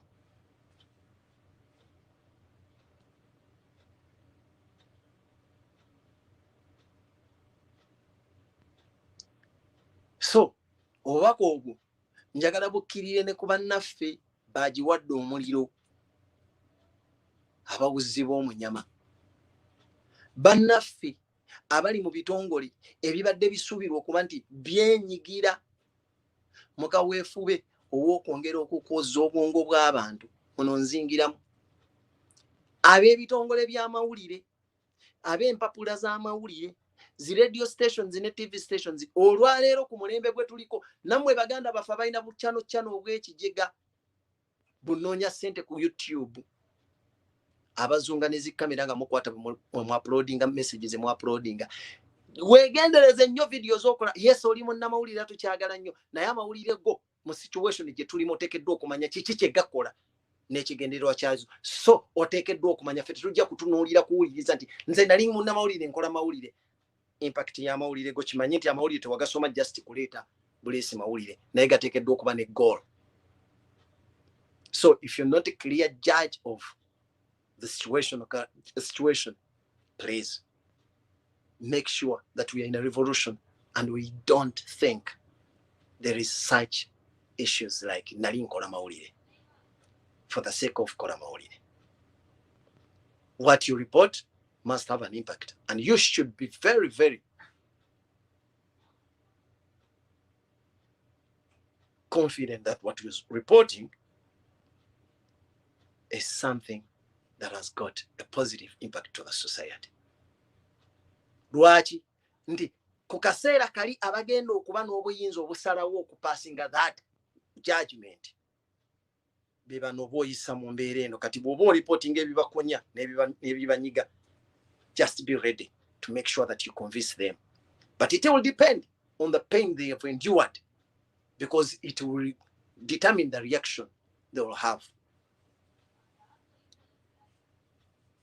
You can call it whatever you want to call it, but I'm throwing light to the coming situation, to the future, for you to comprehend. You either take it or leave it.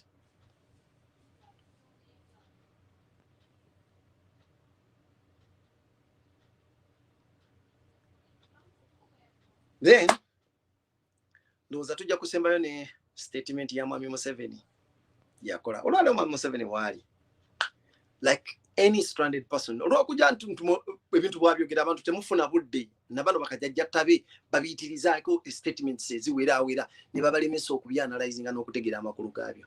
Naye Museveni byakola essaawa ya leero bye bikolaga nti obutiitiizi bwaliko tebulina ate kitonde kirala kiriwo. Obutiitiizi ye nga bwaliko ng'omuntu tebulina kitonde kirala kimwenkana apparently mu Uganda. Era mujjukire nti ne byakola si asoose, era bize bikolebwa bannakyemalira bonna, kubanga ye yeekalikyuleetinga n'amanya nti kaakati nno giwunyi. Bw'atunuulira abantu engeri gye babadde bamutwalamu ne gy'abadde abayisaamu emabega n'engeri gye bamutwalamu ku ssaawa gy'alimu, ng'akitegeera nti it is just a matter of time before these people realize nti sinze mbadde n'amaanyi ago. Nabawa akasitoori ak'enkoko bwe yalimbanga bannewaayo nti oluwonzi luno lwe mulaba olumyufu olundiko muliro ogwokya. Up to when time came nga beetaaga omuliro for emergency, ng'ate enkoko yeebase bagenda okukwatako nga wanyogoga okufa. Enkeera agenda ogezaako kanga nga ebisolo byagala mulya. Bwe yaddukira mu bantu okumusenza, abantu bamufuula kyakulya. That is how enkoko yafuuka a domestic poultry animal, but then nefuuka ekyokulya ky'abantu. Ne Mwami Museveni bw'atyo bw'ali azze akangaza mu mbeera yonna, naye okangaza okugwe kwa bikolwa, ebigambo n'ebikolwa, bw'abakwata bw'abasiba, bw'abatta bw'abatulugunya, bw'abasuula ku kkubo bw'akola atya. Under normal circumstances, gavumenti yonna ng'ekimanyi nti waliwo international watch. Believe me, teyandibadde tekola bikolwa bya kukwata abantu ne babatulugunya kyere, ate ne bamala ne babakwata ne babasuula ku makubo, okujjako nga bamaze okutuulamu ne bagamba nti owaayi kiri ekyabali abatunuulira aba international community kya luvannyuma. Ekisinga obukulu kwe kulwana okunyigiriza bano bannayuganda. Awo nze we wampadde akategeera ne ngamba nti ekitegeeza mweno saga gye tulimu eya revolution, bannayuganda bamakulu nnyo okusinga abazungu be tulaajanira. So we need to concentrate on Ugandans, tuba awareness balekerawo bejjemu akatengo nga principle bwe yatugambye, kubanga bwe tumala okukasuula eri mbakakasa Mwami Museveni ffe basinga okutya okusinga abazungu. Era n'okujja n'ayimirira wali eri ne yeefuula avuma abazungu nga yeekangabiriza. Era ekyo ekigendererwa kibeera si kya kugamba abazungu, wabula kibeera kya kutiisa mmwe, because abazungu akimanyi tebasobola mukanga. Abazungu akimanyi tayinza bakanga. Kyofala yakoze statement eyawukana ne ku statement ze yajja akola. Luli yagamba nti Gaddafi yali teyeetegese, yali tamanyi biki yensonga lwaki bamukuba. Then he appeals to Uganda, to the African community, mwegatteko kubanga akimanyi nti ku list ayinza okuba yaddako. He is not far away from that. He has been used and is yet to be dumped. The only thing is that Ugandans are not yet awake to know that the man has been used and is on the verge of being dumped. Kati aleeta statement ng'eyo abongera obbakanga nti olaba abavumanga n'okubeerawo weebali, kitegeeza w'amaanyi. Omusiri yekka yayinza okukirowooza bw'atyo.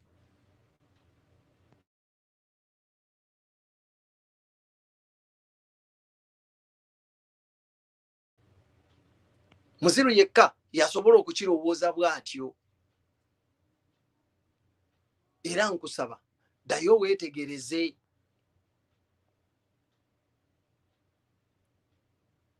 Mwami Museveni bw'agamba nti yagamba Zuma bakwate ennyonyi bazitwale bagenda bakube abazungu abaali beepanse ku gundi. Gwe kati muganda wange awagira bubeera bujega bwo. Ngenda kutemeera mu kintu kino. 1,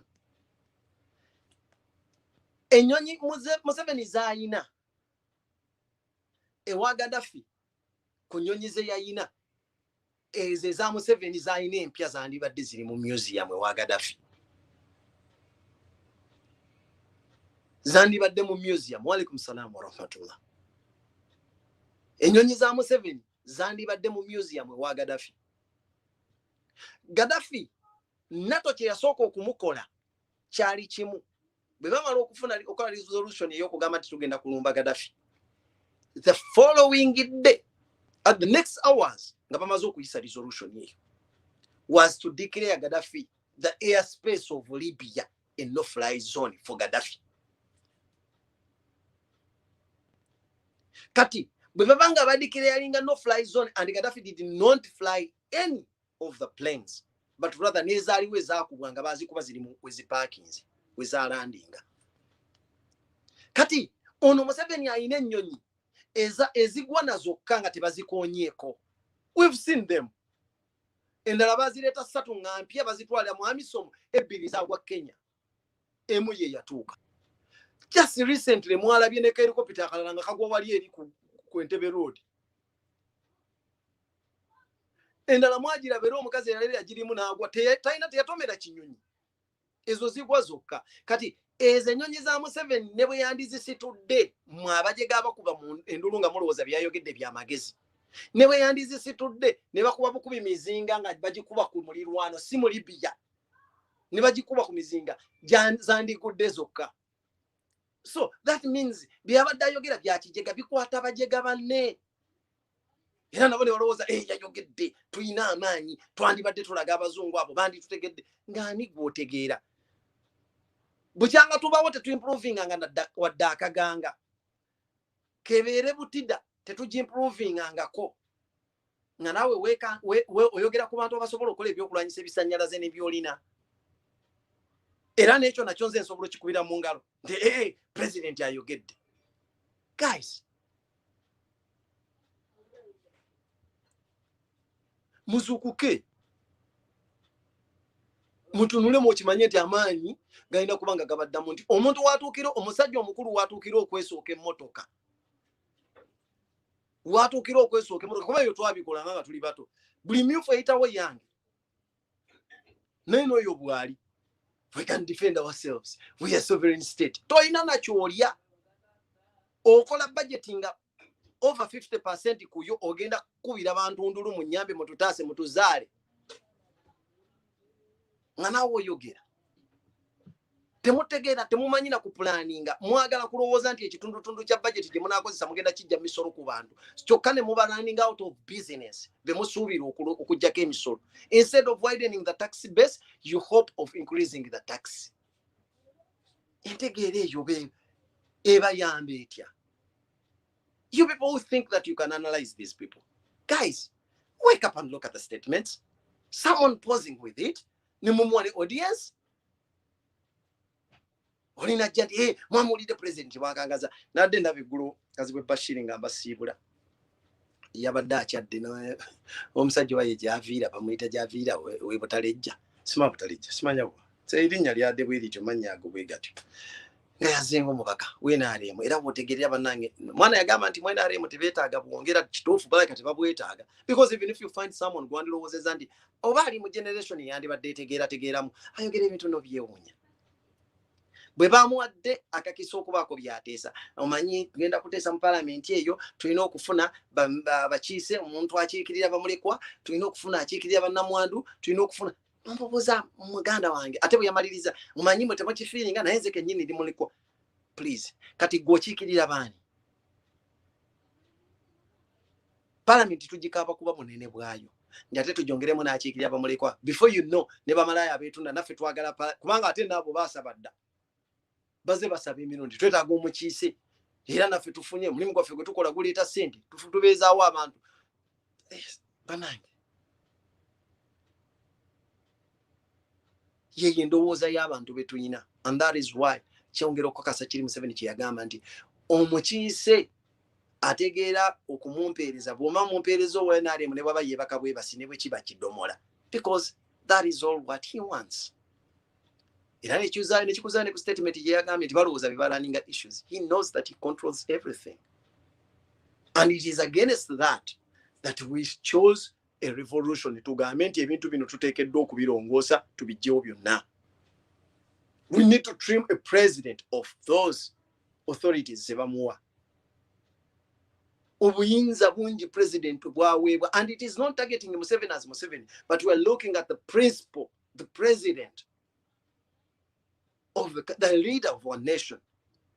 Tateekeddwa kuba n'obwo obuyinza bwa kijega yalonda abalamuzi yalonda abaki yalonda ki kati anaatandana kuba agenda kutuuka mumwongere ebbanga eringi ku level yo agenda kulonda n'abanaasolozanga ku ttooyi nga yasalawo ba appointinga gwe nkwa appointinze ku yo kaleerwe gwe tonsanyusiza nnyo kati njagalayo gundi.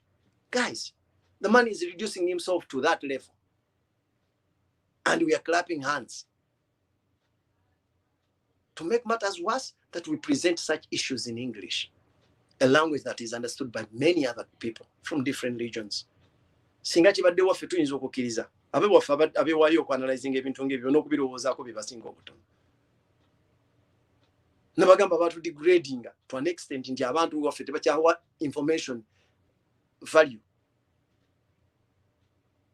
Obategekera omusomo nga gogenda basomesa ku nnima nnungi oba ku nvuba nnungi ne bakubuuza ogenda tuwaayo ki nga they don't have value for the information you're giving them. The knowledge you're passing to them has no value. Guys, n'ebigambo ebyo nsiimye nnyo ababaddeko.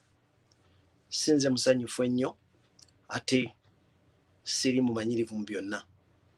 Byenkuwadde oli waddembe okwonoona obudde bwo obulala oddemu obiyiseeyiseemu kubanga jjukira naggambye ku ntandika ndi gwe maneja w'obwongo bwo ekyo lwana obeere nga gwe okisigalako tokkiriza muntu mulala kukikolera including me. Oyinza okunzikiririzaamu ennyo but always take time and reflect on what I've told you. You lose nothing other than data if you go back and revisit what we've said. What you can do best is to share it with others because this is a revolution and we're meant to mobilize. Sensitization is a continuous process as a revolution is a gradual process as well. Buli mutendera gwe tutuukako okusoma okwo tukwetaaga. I salute you all. Every time when you come, you spare your time, you spare the precious time and then the data to listen to us. But always remind yourselves that we are at the stage where the brains work most.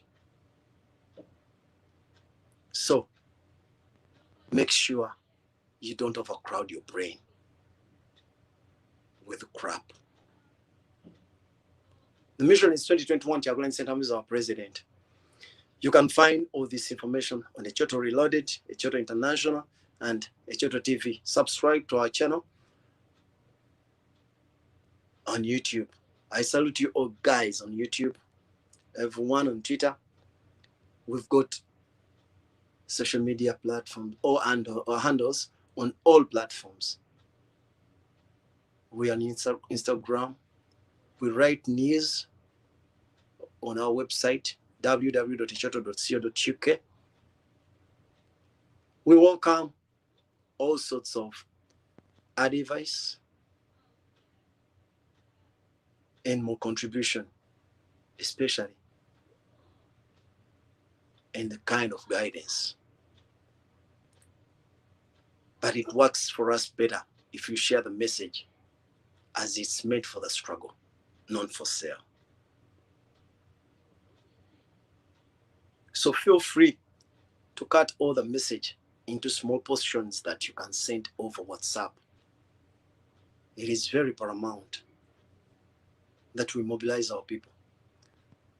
You have to make constant liaison with the people on the ground because they're the ones that matter most. Make sure at least you tweet every day. Comrade Masaba is always there.